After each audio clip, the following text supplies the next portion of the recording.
In an interview with the New York Times, Black Panther 2's director and screenwriter Ryan Coogler revealed that the original version of the script already featured the elements that would make the film wildly different from the rest of the Marvel movies. Welcome to the entertainment world by Papa Buffy. In the interview, Coogler broke down how the script of the Chadwick Boseman-led Black Panther 2 already included in the story key elements of the movie that arrived in theaters. For example, his son is only shown in the end credits scene of the sequel, but the initial idea, according to Coogler, was to show how that he had missed the 5 first years of his son's life because he was blipped into dust by Thanos. The filmmaker broke the whole story down. It was absolutely nothing like what we made.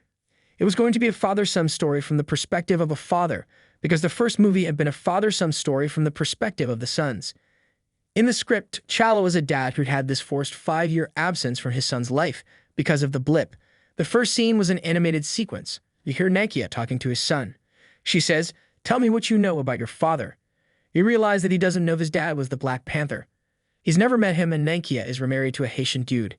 Then we cut to reality, and it's the night that everybody comes back from the blip. You see T'Challa meet the kid for the first time. Coogler also revealed there would be another time jump right after the first one. Then it cuts ahead 3 years, and T'Challa is essentially co-parenting. We had some crazy scenes in there for Chad, man. Our code name for the movie was Summer Break, and the movie was about a summer that the kid spends with his dad. For his 8th birthday, they do a ritual where they go out into the bush and have to live off the land. But something happens, and T'Challa has to go save the world with his son on his hip. That was the movie. With T'Challa's death or not, it feels like both versions of Black Panther 2 are intimate stories about loss. In the first version, T'Challa does what he can because he knows he'll never get those 5 years with his son back. In the new version, Wakandans have to come to terms with the fact that their leader is gone, and Shuri has to make do with the situation she's been given. Like, share, comment, and subscribe to stay up to date with everything that happens in the entertainment world.